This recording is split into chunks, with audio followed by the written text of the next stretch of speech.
IPL শুরু হতে কিন্তু আর বেশি সময় নেই। যেখানে অন্য টিমগুলো শুধু আইপিএলের সময় প্র্যাকটিস করে, সেখানে কেকেআর নাইটসরা এখন থেকেই প্রস্তুতি শুরু করে দিয়েছে আইপিএল 2019-এর জন্য।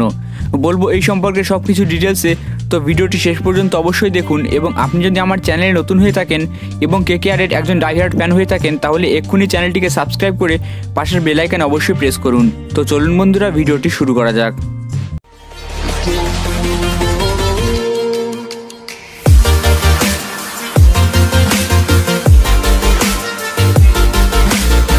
কলকাতা নাইট রাইডার্স এবার নিলামে বেশ কিছু ভালো এবং প্রতিভাবান প্লেয়ার কিনেছে এবং টিমটা আগের থেকে আরও শক্তিশালী হয়ে গেছে।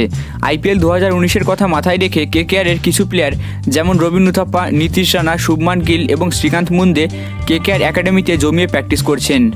কলকাতা নাইট রাইডার্সের এই কেকেআর একাডেমি আয়োজন করার পিছনে কতগুলি মূল উদ্দেশ্য রয়েছে, যাতে লোকাল এবং কেকেআরের ইয়াং প্লেয়ারগুলো আইপিএলের জন্য আগে থেকেই ফিজিক্যালি এবং মেন্টালি প্রিপারেশন নিতে পারে, যাতে আইপিএলে তারা ভালো প্রদর্শন করতে পারে।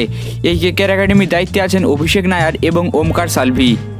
কেকেআর এই একাডেমি আগেও আয়োজন করেছিল ব্যাঙ্গালোরে, কিন্তু এবারের এই কেকেআর একাডেমি মুম্বাইয়ের ডিওয়াই পাটিল স্টেডিয়ামে আয়োজন করা হয়েছে। এই একাডেমি 2 সপ্তাহ ধরে চলবে এবং কেকেআরের বাকি লোকাল প্লেয়ার যেমন নিখিল নায়েক, পৃথ্বীরাজ ইয়ারার মতো প্লেয়াররাও জলদি জয়েন করবেন এই কেকেআর একাডেমিতে। এই একাডেমি নিয়ে অভিষেক নায়ার একটি ইন্টারভিউতে বলেছেন, কেকেআরে অনেক হাইলি ট্যালেন্টেড প্লেয়ার আছে এবং অফ সিজনে কেকেআরের এই ধরনের উদ্যোগের সাথে আমি নিশ্চিত যে তারা ভবিষ্যতে আরও ভালো ক্রিকেটার হয়ে উঠতে পারবে।